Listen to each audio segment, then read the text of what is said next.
السلام عليكم ورحمة الله وبركاته. الحمد لله وكفى وسلام على عباده الذين اصطفى. أما بعد،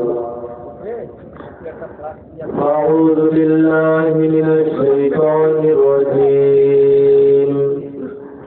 بسم الله الرحمن الرحيم.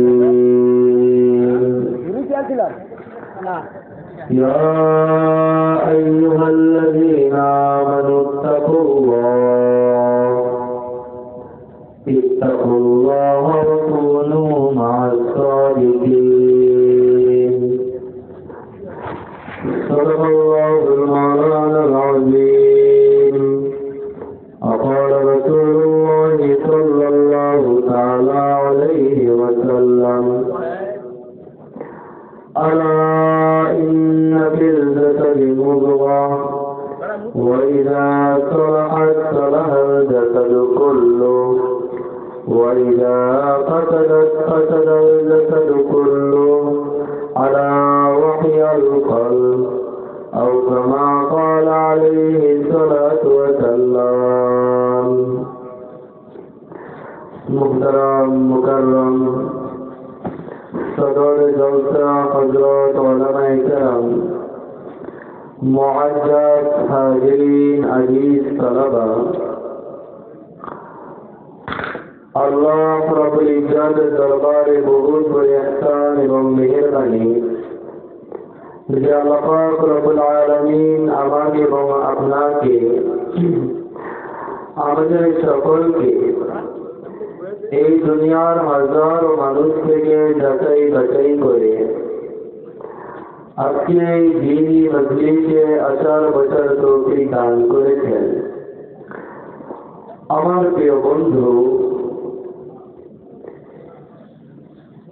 দুনিয়ায় যদি কোনো প্রোগ্রামের আয়োজন করা হয়, কোনো মাহফিলের অথবা কোনো বিয়ে শাদীর অনুষ্ঠানে, মানুষ ওই সকল লোকদেরকে দাওয়াত করে থাকে যাদেরকে সে ভালোবাসে, যার সাথে তার মহব্বত ও পরিচয় আছে। তাকেই বলে যে ভাই অমুক দিন আমার বাড়িতে প্রোগ্রাম আছে, আপনি দয়া করে তাশরীফ আনবেন। কিন্তু যার সাথে মহব্বত নাই, পরিচয় নাই, তাকে দাওয়াত করে না, চিঠি পাঠায় না, ফোনও করে না। ঠিক এমনই ভাবে দ্বীনের এই মজলিসে আল্লাহ রব্বুল ইজ্জত তাকেই আসার তৌফিক দান করেন যাকে স্বয়ং আল্লাহ ভালোবাসেন, যার সাথে আল্লাহর মহব্বত ও পরিচয় আছে। এজন্যই তো খাজা আজিজুল হাসান রহমতুল্লাহ বলতেন, মাই আয়া নেই হো বুলায়া গিয়া হো আল্লাহ, আমি আসি তো নাই, আমাকে আনা হয়েছে। অতএব আমার ভাই দোস্ত, আজকের এই মহতি মাহফিলে কেউ নিজ এখতিয়ারে নিজ ইচ্ছায় আসতে তো পারে নাই, আমাদেরকে আনা হয়েছে, আমাদেরকে ডাকা হয়েছে। এই জন্যই আজকের মাহফিল আমরা আসতে পেরেছি। আমার প্রিয় বন্ধু, দুনিয়ায় হাজারো মানুষ আছে যারা পা থাকা সত্ত্বেও হাঁটতে পারে না, হাত আছে কিন্তু ধরতে পারে না, চোখ আছে দেখতে পারে না। এই শরীয়তপুর হসপিটালে গেলেই দেখা যায় হাজারো মানুষ এমন আছে যে পা ছিল এখন আর নাই, হাত তো ছিল কিন্তু এখন নাই, আর জবানটা ছিল এখন আর কথা বলতে পারে না। কেউ তো এমনও আছে পা আছে হাঁটতে পারে না, হাত আছে ধরতে পারে না, চোখ আছে দেখতে পারে না, কান আছে শুনতে পারে না। আল্লাহ পাক রব্বুল ইজ্জত তোমাকে হাঁটারও শক্তি দিতে, ধরারও শক্তি দিতে, দেখারও ক্ষমতা আমাকে দান করতে, শোনারও ক্ষমতা রব্বুল আলামিন তোমাকে দান করতে। আল্লাহ পাক তোমাকে সব কিছু দান করছে, সুস্থ রাখছে, তাহলে তুমি কেন আসবা না? তুমি কেন শুনবা না? তুমি কেন বসবা না? তুমি কেন এই পা দিয়ে হেঁটে হেঁটে আল্লাহর ঘর মসজিদে যাবে না? তুমি কেন এই হাত দ্বারা রব্বুল আলামিনের কোরআন ধরবা না? তুমি কেন এই চোখ দ্বারা কানের পাশ দেখবা না? তুমি কেন এই জবান দ্বারা আল্লাহর কোরআন পড়বা না? আমার প্রিয় বন্ধু, রব্বুল আলামিন তোমাকে সুস্থ রাখছেন, এটাই তো বড় নিয়ামত। আল্লাহ পাক তোমার উপরে দয়া করছেন, আল্লাহ পাক তোমার উপরে মেহেরবানি করছেন। পূর্বেও আল্লাহ পাক তোমাকে ভালোবাসছেন, এখনো আল্লাহ তোমাকে ভালোবাসে এবং পরেও আল্লাহ তোমাকে ভালোবাসবে। তুমি যখন ছোট ছিলা, তোমার মায়ের পেটে ছিলা, তখন তোমাকে আল্লাহ পাক লালন পালন করতে, সেখানে আল্লাহ পাক তোমাকে ভিজে তোমার রিজিকের ব্যবস্থা করতে। তোমার মায়ের পেটে তোমাকে কে লালন পালন করছিল? আল্লাহ লালন পালন করতে। তোমার মায়ের পেটে যখন তুমি ছিলা, সেখানে অক্সিজেনের ব্যবস্থা আল্লাহ করছে, সেখানে খাবারের ব্যবস্থা রব তোমার জন্য করছে। তুমি যখন ছোট্ট ছিলা, দুনিয়ার মাছ খাইতে পারত না, গোস্ত খাইতে পারত না, কিছুই খাইতে পারত না, তখন তো আল্লাহ পাক তোমাকে খাওয়াইছে। তোমার মায়ের স্তনের রক্তগুলোকে দুধ বানাইয়া আল্লাহ তোমাকে খাওয়াইছে, আল্লাহ পাক তোমাকে খাওয়াইছে। যখন তুমি ছোট্ট ছিলে, দাঁত ছিল না মুখে, আমি আল্লাহ রিজিক দিছি তোমার মায়ের বুকে। তোমার মায়ের বুকের মধ্যে আল্লাহ পাক তোমার রিজিকের ব্যবস্থা করছে। আল্লাহ পাক তোমাকে কত চায় ভালোবাসছে, আজকে তুমি বড় হইয়া আল্লাহকে ভুলে গেছো।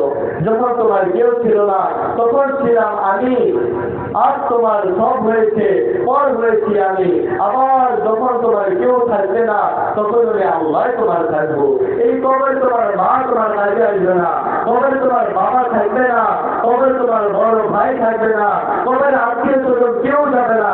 আর তোমার ইন্তেকাল হয়ে গেছে, তোমার মা তোমার জন্য কান্নাকাটি করবে, তোমার সন্তান তোমার জন্য কান্নাকাটি করবে, কয়দিন কান্দবে, কয়দিন কান্নাকাটি করবে, তোমাকে কান্নাকাটি করতে করতে কবরের মধ্যে চলে আসবে। কয়েকদিন পরে তোমার ভুল খবর থাকবে না, দেখতেও যাবে না, কবরটা ধরতেও যাবে না, বাবার জন্য কান্নাও করে না। এমন এক জমানা তোমাকে ওই বাস বাগানের বাস ধরে নিতে রেখে আসবে, কিন্তু তোমাকে তোমার কথা মনে করার মধ্যে কেউ থাকবে না, কেউ থাকবে না। এই জন্য নিজে আমল করে তারপরে কবরে যাও, নিজে আমল করে কবরে যাও। আপনি যখন যখন আবুদের গিফারি কবরের মধ্যে রাখবে, আবুদের গিফারি বলেন, হে কবর, তুমি কি জানো তোমার মধ্যে কাকে রাখা হয়েছে? তুমি কি জানো তোমার মধ্যে কাকে রাখা হয়েছে? তোমার মধ্যে রাসূল পাক সাল্লাল্লাহু আলাইহি ওয়াসাল্লামের পরিধান টুকরা কন্যা ফাতেমাকে রাখা হয়েছে। তুমি কি জানো তোমার মধ্যে কাকে রাখা হয়েছে? তোমার মধ্যে হাসান এবং হুসাইনের পরিধান টুকরা আম্মা ফাতেমাকে রাখা হয়েছে।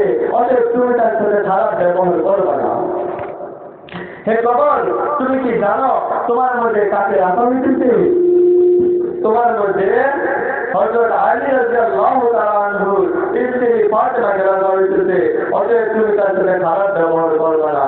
কবরকে বলতেছে, কবর, তুমি কি জানো তোমার মধ্যে কাকে রাখা হয়েছে? তোমার মধ্যে যাকাত নেত্রী ফাতেমাকে রাখা হয়েছে। অতএব তুমি তার সাথে খারাপ ব্যবহার করবে না। কবরের থেকে আওয়াজ আসছে, আমি জান্নাত নেত্রী ফাতেমাকে চিনি না, আমি হাসান এবং হোসেনের কোন আম্মাকে চিনি না, আমি কবর নবীর কন্যাকেও চিনি না, আমি কবর শুধু চিনি নেক আমল। ফাতেমা আমল করে কবর আসবে, আমি কবর ফাতেমার জন্য ভালো। ফাতেমা আমল করে কবর আসবে না, গুনাহ দেওয়া কবরে আসবে, আমি কবর কিন্তু অত ভালো জায়গা না, আমি কবর অত ভালো জায়গা না। বন্ধু, কবর তার জন্যই ভালো যে নিজে ভালো, যে নিজে ভালো তার জন্য কবর ভালো। মৃত্যুর থেকে কেউ বাঁচতে পারবে না, কেউ বাঁচতে পারবে না। নবী রাসূলগণ দুনিয়ায় থাকতে পারে নাই, সাহাবায়ে কেরামগণ দুনিয়ায় থাকতে পারে নাই। তুমি কোন ভরসায় দুনিয়ায় থাকবা? কার ভরসায় দুনিয়ায় থাকবা? আমার প্রিয় বন্ধু, এই পৃথিবীতে থাকার জায়গা না, পৃথিবী থাকার জায়গা না। মৃত্যু থেকে কেউ বাঁচতে পারবে না। মানুষ চায় মৃত্যু থেকে বাঁচতে, সকলেই চায় আমি এই দুনিয়ায় চিরকাল থাকবো, কেউই মরতে চায় না, কেউ মরতে চায় না। অতএব মৃত্যুর থেকে কেউ বাঁচতে পারবে না, কিন্তু মানুষ মৃত্যুর থেকে বাঁচতে চায়। কিন্তু কিন্তু জাহান্নাম থেকে তো বাঁচা সম্ভব, সম্ভব না? জাহান্নাম থেকে বাঁচা সম্ভব, কিন্তু বন্ধু জাহান্নাম থেকে বাঁচার টিকিট তোমার নাই। জাহান্নাম থেকে তুমি বাঁচতে চাও না, তুমি চাও মৃত্যুর থেকে বাঁচতে, কিন্তু মৃত্যুর থেকে বাঁচতে পারবে না। তুমি একটু ফিকির করো, আমি জাহান্নাম থেকে বাঁচবো, অবশ্যই তুমি বাঁচতে পারবা, অবশ্যই বাঁচতে পারবা। তার জন্য এত মায়া, তার জন্য এত চোখের পানি। পৃথিবীকে তোমার ত্যাগ করতেই হবে, দুনিয়াকে তোমার থাকতেই হবে। এটা থাকার জায়গা না, এটা ছাড়ার জায়গা, এটা ছাড়ার জায়গা। দুনিয়াটা হচ্ছে স্বপ্নের মতো। মানুষ রাতের বেলা ঘুমায়, কত কিছু স্বপ্ন দেখে না? কেউ বড় বাড়ির মালিক হয়ে গেছে, কেউ বড় দামি গাড়ির মালিক হয়ে গেছে, কেউ ক্ষমতার মালিক হয়ে গেছে, কেউ সম্পদের মালিক হয়ে গেছে। ঘুম ভাঙার সাথে সাথে কোথায় গেল বড় বাড়ি, কোথায় গেল দামি গাড়ি, কোথায় গেল সম্পদ, কোথায় গেল ক্ষমতা, কিছুই থাকে না। আসসালামু আলাইকুম। হ্যালো,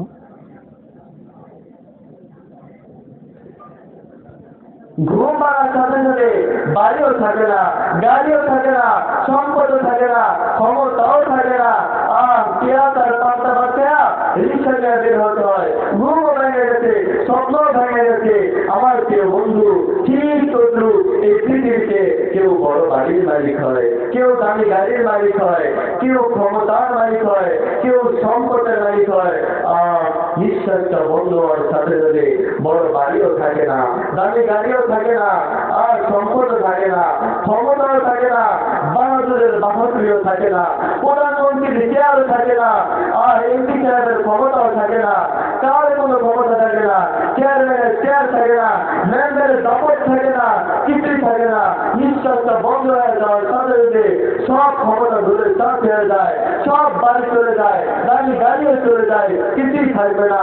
ফকির হয়ে কবরে যেতে হবে, সারা মার্কিনের কাপড় করে কবরে যেতে হবে, কিছুই নিতে পারবে না। আমার বন্ধু এজন্যই তো বলি দুনিয়া থাকার জায়গা না, দুনিয়াটা ছাড়ার জায়গা। রাসূলের পাক সাল্লাল্লাহু আলাইহি ওয়াসাল্লাম বলতেন যে বুদ্ধিমান ওই ব্যক্তি যে মৃত্যুর আগে মৃত্যুর জন্য রেডি হয়। বুদ্ধিমান তো সে যে মৃত্যুর আগে মৃত্যুর জন্য রেডি হয়, কিন্তু তুমি রেডি হইতে পারবে না, এখনো পর্যন্ত রেডি হইতে পারবে না। জিন্দিগির বিকাশ হয়ে গেল, দাড়িগুলো কালো ছিল, আজকে দাড়ির মধ্যে সাদা রং এসে পড়ছে, মৃত্যুর সার্টিফিকেট হাতে এসে পড়ছে। তুমি টাকার পিছনে দৌড়িতে দৌড়িতে তুমি একেবারে কবরের পাড়ে এসে পড়লা। আর কতদিন খেলবি খেলা, মরণ কি তোর হবে না? এমন হইতে পারে যে তোমার মৃত্যুর পরে যে কাপড় তোমাকে পরানো হবে, এই কাপড়ের কাপড় হয়তো বা বাজারে আইসে পড়ছে। আর তোমার মৃত্যুর পরে তোমাকে যে ইমাম সাহেব কবর দেবে, জানাজা পড়াবে, হয়তো ইমাম সাহেব মসজিদে রেডি আছে।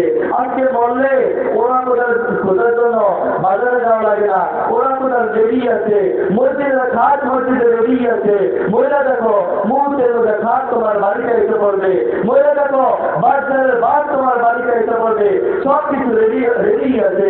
কিন্তু বন্ধু এখনো পর্যন্ত তুমি আর আমি রেডি হইতে পারলাম না, আমরা এখনো পর্যন্ত রেডি হইতে পারলাম না। মানুষ বাজারে যায় তো রেডি হয়, ঢাকায় গেলে রেডি হয়, বিদেশে গেলে রেডি হয়, একটু বেড়াইতে যাবে তাও রেডি হয়। কিন্তু তুমি যে কবরে যাবা তুমি রেডি হইতে পারলো না, তুমি রেডি হইতে পারলো না। আর কতদিন দুনিয়ায় থাকবা, কতদিন এই দুনিয়ার রং তামাশার মধ্যে জীবন কাটাইবা। এখন তো একটু রবের দিকে ছিল, এখন তো একটু আল্লাহর দিকে ছোট। আমার প্রিয় বন্ধু আজকের থেকে সিদ্ধান্ত নাও, আমি যার, আমি তার হয়ে থাকবো, আমি আল্লাহর হয়ে থাকবো। আর ছোট গুনাহ করবো না, বড় গুনাহ করবো না, ছোট নেকিও ছাড়বো না, বড় নেকিও ছাড়বো না।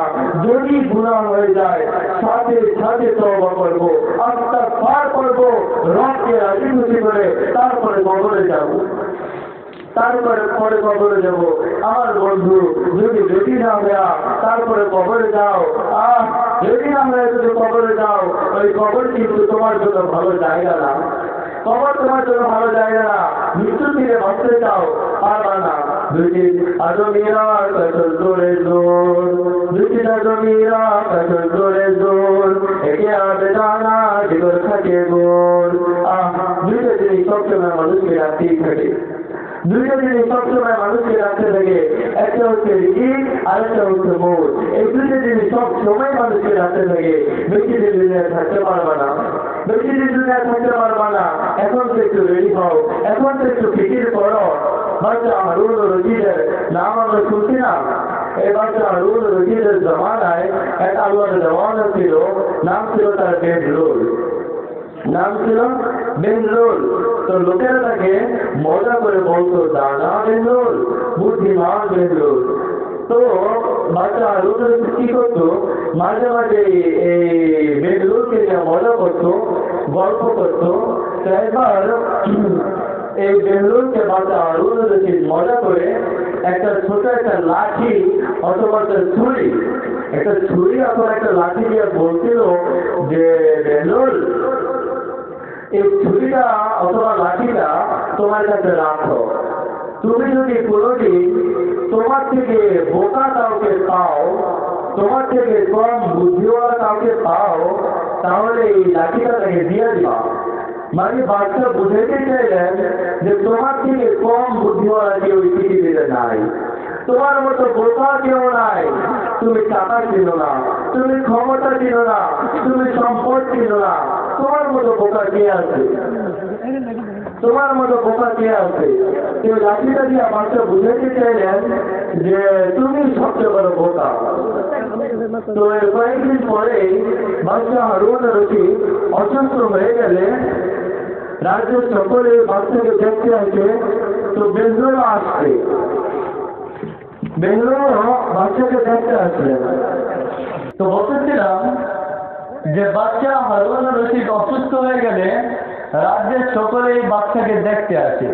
তো বেঙ্গলও আসছে। তো আসার পরে বেঙ্গলোর বাচ্চাকে বলতেছে যে বাচ্চা নান্দার, আপনি কোথায় দেখতেছেন? তখন বাচ্চা বলল যে বেঙ্গলোর, আমি এমন এক সফরে যাইতেছি যেখান থেকে আর ফিরে আসতে পারবো না, আমি না চিরকালের জন্য চলে যেতেছি। তো বেঙ্গলোর বলল যে বাচ্চা নান্দার, আমি দেখতাম যে আপনি দুনিয়ার কোথাও গেলে 1 বছর আগের থেকে সেখানে প্রস্তুতি নিতেন যে সেখানে যাওয়ার পরে কোথায় থাকবেন, সেখানে যাওয়ার পরে কি খাবার খাইবেন, যাতায়াতের কি ব্যবস্থা, এরকম প্রস্তুতি নিতেন। কিন্তু বাচ্চা নান্দার, আপনি যে চিরকালের জন্য চলে যেতেছেন, আপনি কি প্রস্তুতি নিচ্ছেন? বাচ্চা অন্তর থেকে একটা শব্দ বের করে বললেন যে বেঙ্গলোর, আমি না এখনো পর্যন্ত রেডি হতে পারি। তখন বেঙ্গলোর তার হাতের লাঠিটা বাচ্চাকে দিয়ে বলল যে বাচ্চা নান্দার, আপনি বলছিলেন যে আমার থেকে বোকা কাউকে চাইলে এই লাঠিটা তাকে দিয়ে দিতে, কিন্তু বাচ্চা আজকে প্রমাণ হয়ে গেল যে আপনি সবচেয়ে বড় বোকা, আপনি সবচেয়ে বড় বোকা। নেন, এই লাঠি পাওয়ার উপযুক্ত আপনি। আমার প্রিয় বন্ধু, সেজন্যই তো রাসূল পাক সাল্লাল্লাহু আলাইহি ওয়াসাল্লাম বলছেন যে বুদ্ধিমান ওই ব্যক্তি যে মৃত্যুর আগে মৃত্যুর জন্য রেডি হয়, যে মৌতের আগে মৌতের জন্য রেডি হয়। কিন্তু বন্ধু, আমি আপনি কি করলাম? রাতের বেলা একটু বালিশের সাথে মাথাটা লাগায় একটু ভাবুন তো, একটু ভাববেন যে আমি আপনি পৃথিবীতে আসছি, সেই ছোট্টবেলা থেকে এই পর্যন্ত কতটুকু অর্জন করছি, কয়বার রবকে সিজদা করলাম, কয়বার আল্লাহকে আল্লাহ বলে ডাক দিচ্ছি। তুমি তোমার মাকে ডাকো, এই সময় তোমার আছে। তুমি তোমার বাবাকে বাবা বলে ডাক দিলে তোমার বাবাই খুশি হয়ে যায়। তুমি তোমার বড় ভাইকে ভাই বলে ডাক দিলে ভাই খুশি হয়ে যায়। কিন্তু আল্লাহকে আল্লাহ বলে ডাক দেওয়ার মতো সময় তোমার নাই। তুমি কি খাবার খাওয়ার মতো সময় তোমার আছে? গান বাজনার মজলিসে বসে থাকার সময় তোমার আছে? জীবনের মজলিসে বসে থাকার সময় তোমার আছে? চার দোকানে বসে থাকার সময় তোমার আছে? মসজিদে যাওয়ার মতো সময় তোমার কাছে নাই। আল্লাহকে চিন্তা দেওয়ার মতো সময় তোমার কাছে নাই। তুমি তোমার রিজিকে তার দুনিয়ায় করো, রিজিকের জন্য বাড়ি বাড়ি ঘোরো, আল্লাহর জন্য মসজিদে যেতে পারো না। কেমন মুসলমান হইলা তুমি? কেমন মুসলমান হইলা? আর নিজেকে নিজে প্রশ্ন করো যে পৃথিবীতে আমি আসছি, কি করছি, এই পর্যন্ত কি করলাম, কতটুকু আল্লাহকে সন্তুষ্ট করলাম, আমি আমার মাকে কতটুকু সময় দিলাম, আমি আমার বাবাকে কতটুকু সময় দিলাম, আমি আমার স্ত্রীকে কতটুকু সময় দিলাম, হককে কতটুকু সময় দিলাম, আল্লাহর জন্য যে নিজের জীবনটাকে উৎসর্গ করতে হবে। আমার প্রিয় বন্ধু, এই পৃথিবী কাউকে শান্তি দিতে পারে না, এই দুনিয়া কাউকে শান্তি দিতে পারে না, টাকা কাউকে শান্তি দিতে পারে না, ক্ষমতা কাউকে শান্তি দিতে পারে না। যদি পারত, ফেরাউনের টাকার অভাব ছিল না, নমরুদের ক্ষমতার অভাব ছিল না, সাদ্দাতের টাকা পয়সা ক্ষমতার অভাব ছিল না। ফেরাউন টাকা পায়া, ক্ষমতা পায়া, সম্পদ পায়া বলছে আনা রব্বুকুমুল আ'লা, আমি সবচেয়ে বড় খোদা। শেষ পর্যন্ত নীল নদের মধ্যে ডুবা ডুবা মরছে।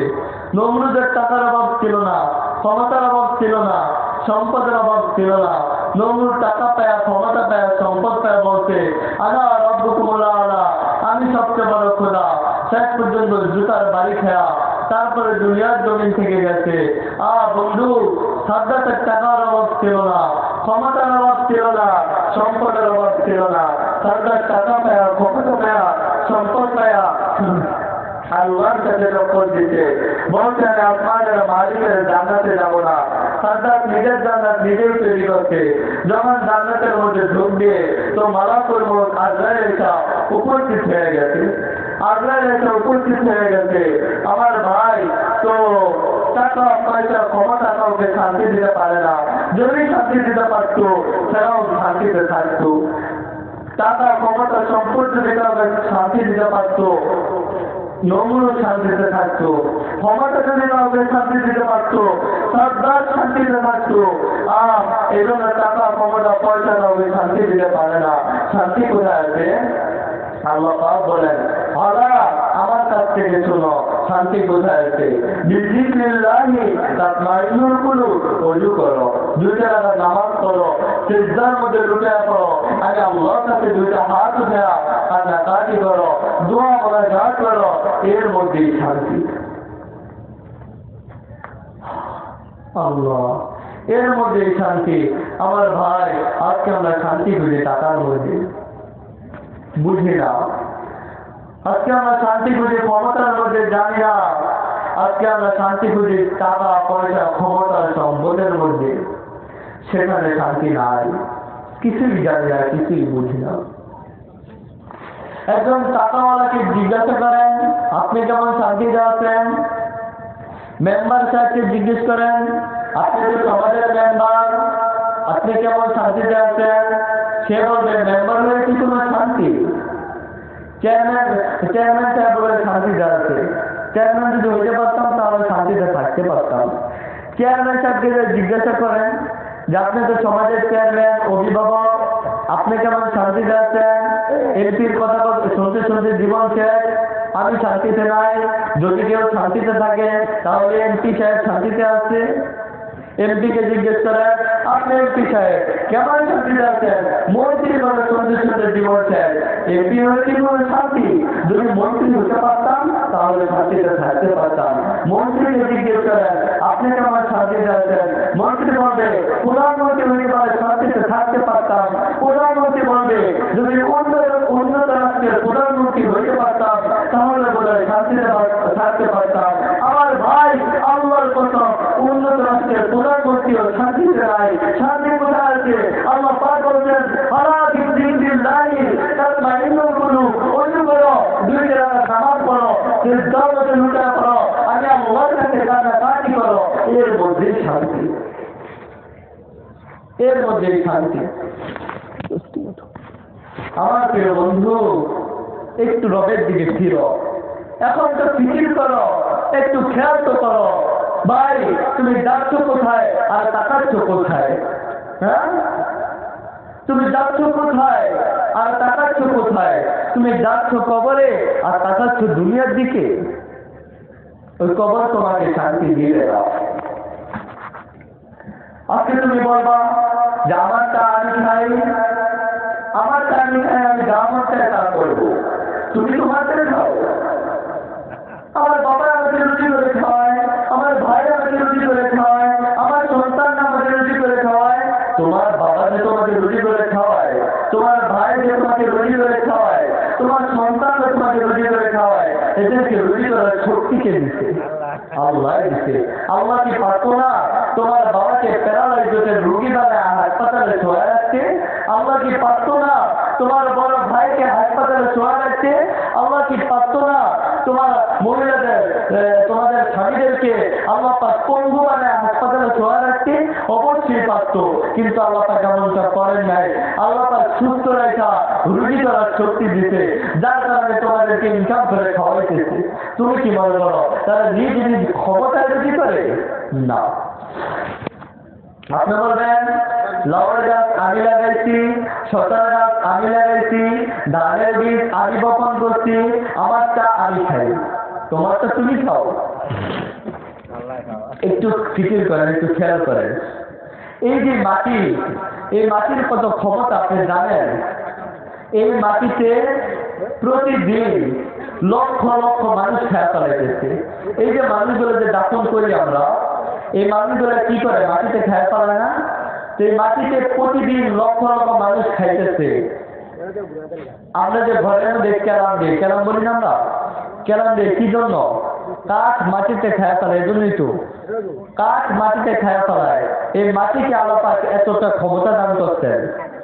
এরপরে লোহা মাটিতে খায় ফেলায়, লোহা মাটিতে খায় না, লোহা মাটিতে খায় ফেলায়।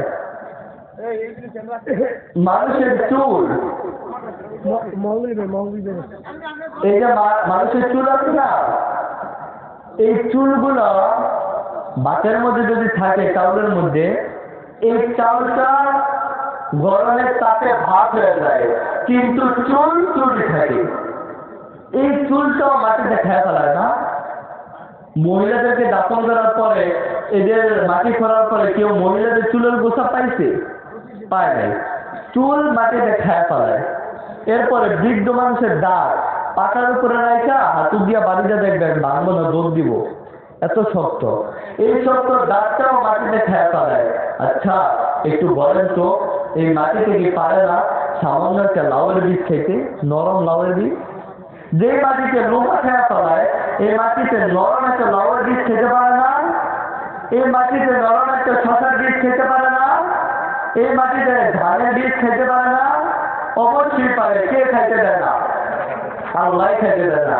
পাল্টা হয় বিষ্ণু মেথি কি তারিখ দেখুন, পাল্টা হয় বিষ্ণু মেথি কি তারিখ দেখুন, আর তো কোন দরিয়া के मौजूद से उठाता है साफ, अरे कौन दरिया के मौजूद से उठाता है साफ। আল্লাহ পাক বলেন, আমার বান্দা ফসল কি তোমরা করো? না, ফসল তোমরা করো না, ফসল আমি আল্লাহ করি তোমাদের জন্য। লাউয়ের বীজ বপন করার শক্তি আমি তোমাদেরকে দিচ্ছি, লাউ গাছে পানি দেওয়ার ক্ষমতা তোমাদেরকে আমি দিচ্ছি, শসার বীজ বপন করার শক্তি আমি তোমাদেরকে দিচ্ছি, তারপরে শসা গাছে পানি দেওয়ার ক্ষমতা তোমাদেরকে দিচ্ছি। কিন্তু আমার বান্দা তোমরা কি পারবা একটা লাউয়ের বীজ থেকে একটা গাছ বের করতে? তোমরা কি পারবা একটা লাউয়ের গাছ থেকে একটা লাউ বের করতে? কখনোই পারবা না। তোমরা যদি ক্ষমতা দিয়ে দেয়, আমার ভাই, এই যে আম গাছের আম আল্লাহ পাক নিজে খাওয়ার জন্য বানান নাই, জাম গাছের জাম আল্লাহ পাক ফেরেশতাদের জন্য বানান নাই, আমাদের জন্য বানিয়েছেন। আমার বান্দা তোমরা খাইবা আর আমি রবের ইবাদত করবা, আমি আল্লাহকে সিজদা দিবা। ওই গভীর রজনীতে তোমার মা যদি তোমাকে ফোন দেয়, তুমি ওইটা মায়ের ফোনটা ধরো। এত রাতে মায়ের ফোন না জানি আমার মা কোন বিপদে আছে, ওইটা মায়ের ফোন ধরো। গভীর রাতে উঠা তোমার বাবার ফোন ধরো, ভাই ফোন দিলে ভাইয়ের ফোনটা ধরো।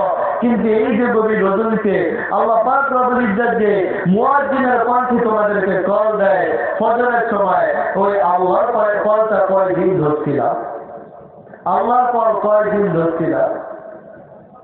স্বামী স্ত্রীর মধ্যে গভীর মহব্বত, তাই একদিন স্বামী স্ত্রীর সাথে ঝগড়া লাগবে। স্ত্রী রাত করে পাশের কামরায় চলে গেছে অন্য রুমে, তো অনেক গভীর রাতে আবার উঠে স্ত্রী স্বামীর রুমে আসছে। তো স্বামী ডাক্তারা বলতেছে যে তুমি না রাত করে চলে গেছো, আবার আসছো কেন? তখন স্ত্রী বলে যে আপনি জানেন না যে আপনাদের ছাড়া আমার ভালো লাগে না, আপনাদের ছাড়া আমি ঘুমাইতে পারি না, আপনাদের ছাড়া এক মুহূর্তে থাকতে পারি না। আহা, স্বামী স্ত্রীর মধ্যে এত মহব্বত, আল্লাহর সাথে কি তোমার মহব্বত নাই? গভীর রজনীতে কয়েকদিন দৌড়ে মসজিদে আসছিলাম, আজকে বলছিলাম আল্লাহ আপনাকে ছাড়া আমার ভালো লাগে না, আল্লাহ আপনাকে ছাড়া আমি থাকতে জানি না, আল্লাহ আপনাকে ছাড়া আমি কিছুই বুঝি না, আপনাকে ছাড়া আমি কিছুই জানি না, আপনি জানেন না আমি আপনাকে কতটা ভালোবাসি, আল্লাহ আমি আপনাকে কলিজা দিয়ে ভালোবাসি। কয়েকদিন বলছিলাম আল্লাহ আমি নামাজ পড়তে জানি না, আমি সেটা বলতে জানি না, আমি আপনাকে ছাড়া এক মুহূর্ত থাকতে জানি না, আল্লাহ আমি বড় আপনাকে ভালোবাসি। কয়েকদিন বলছিলাম তুমি তোমার মাকে ভালোবাসো, তুমি তোমার বাবাকে ভালোবাসতে পারো, তুমি তোমার বড় ভাইকে ভালোবাসতে পারো, কিন্তু যে আল্লাহ তোমাকে লালন পালন করতেছে আল্লাহকে ভালোবাসতে জানো না। তুমি তোমার মাকে কেন ভালোবাসো?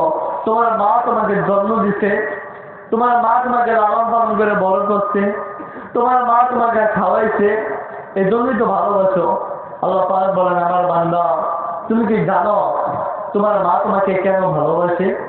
আমি আল্লাহ পাক তোমার মায়ের হৃদয়ের মধ্যে তোমার জন্য ভালোবাসা দান করছি, এই জন্য তোমার মা তোমাকে ভালোবাসে। তুমি কি জানো তুমি জন্মের পরে কতটা অসহায় ছিলা? আচ্ছা আমরা মানুষরা কি জন্মের পর অসহায় ছিলাম না? আল্লাহ পাক বলেন আমার বান্দা তুমি কি জানো তুমি জন্মের পরে কতটা অসহায় ছিলা? জানো তুমি একটা মুরগির বাচ্চা জন্মের কিছুক্ষণ পরে হাঁটতে পারে না? মুরগি তো হাঁটতে পারে, জন্মের পরে হাঁটতে পারে, হাঁটা শিখানো লাগে না। মুরগির বাচ্চা জন্মের পরে হাঁটতে পারে, নিজের খাবার নিজে খাইতে পারে। ছাগলের বাচ্চা জন্মের কিছুক্ষণ পরে হাঁটতে পারে, নিজের খাবার নিজেই খাইতে পারে। কিন্তু আমার বান্দা তোমরা কি জানো যে জন্মের পরে তুমি কতটা অসহায় ছিলা? জন্মের পরে হাঁটতেও পারতো না, খাইতেও পারতো না। তোমার মা যদি তোমাকে জেলের মধ্যে ফেলাই দিত সেখান থেকে উঠে আসতে পারতো না। তোমার বাবা যদি তোমাকে আগুনের মধ্যে ফেলাই দিত সেখান থেকে উঠে আসার ক্ষমতা তোমার ছিল না। এতটা অসহায় তুমি ছিলা, এতটা অসহায় ছিলা। কিন্তু আমি আল্লাহ তোমার মায়ের হৃদয়ের মধ্যে, তোমার বাবার হৃদয়ের মধ্যে তোমার জন্য ভালোবাসা দিয়া আমি আল্লাহ তোমাকে লালন পালন করছি, আমি আল্লাহ তোমাকে লালন পালন করছি। আজকে বড় হওয়ার পরে সব ভুলে গেছো। একটা লোকের নতুন বিবাহ হয়েছে, তো হওয়ার পরে পরের দিনে লোকটার ফ্লাইট বাইরে চলে যাবে। তো যাওয়ার সময় শুনেন সাহেবরা, যাওয়ার সময় স্ত্রী পিছন দিক থেকে ডাক দিয়ে বলতেছে যে আপনি তো চলে যেতেছেন, আবার কত বছর পর আছেন জানি না, তো যাওয়ার আগে একটা কথা শোনেন যে সেখানে যাওয়ার পরে আপনি আমাকে ভুলবেন না, আর কথা দিলাম আমিও আপনাকে ভুলবো না। কি এক জ্বালাময় সময়, কি এক ব্যথাময় মুহূর্ত। এই সময় স্ত্রী আবার পিছন দিক থেকে কি এক আগুন লাগাই দিল যে সেখানে যাওয়ার পরে আপনিও আমাকে বলবেন না, আর কথা দিলাম আমিও আপনাকে বলবো না।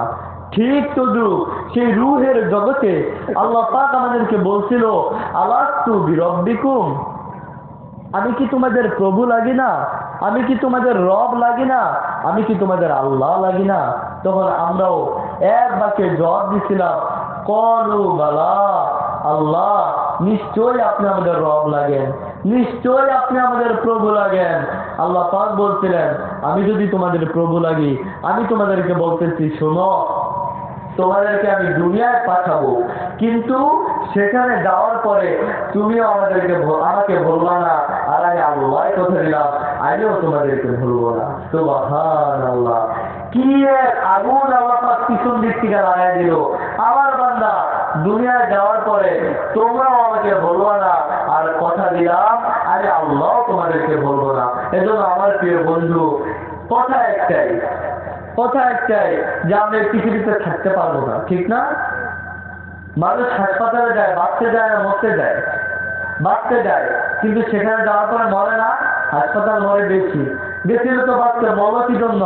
এর দ্বারা বোঝা যায় যে ডাক্তার মানুষকে বাঁচানোর জন্য এত চেষ্টা করে, ডাক্তার মানুষকে বাঁচাইতে পারে না, ডাক্তার নিজেই তো মরে যায়। মরে যায়। এজন্য ভাই আমরা বেশি দিন দুনিয়ায় থাকতে পারবো না। যাওয়ার আগে একটা সিদ্ধান্ত নিতে হবে, আমি যার আমি তার হয়েই থাকবো, আমি আল্লাহর হয়েই থাকবো। গুনাহমুক্ত জীবন গড়বো, আমার প্রিয় বন্ধু গুনাহমুক্ত জীবন গড়বো। আল্লাহ পাক রব্বুল ইজ্জত আমাদের সকলকে আল্লাহ ওয়ালা হয়ে কবরে যাওয়ার তৌফিক দান করেন। আল্লাহর প্রিয় আল্লাহর জওয়ানা হয়ে কবরে যাওয়ার তৌফিক দান করেন। আমিন। ওয়া আখিরু দাওয়ানা আলহামদুলিল্লাহি রাব্বিল আলামিন।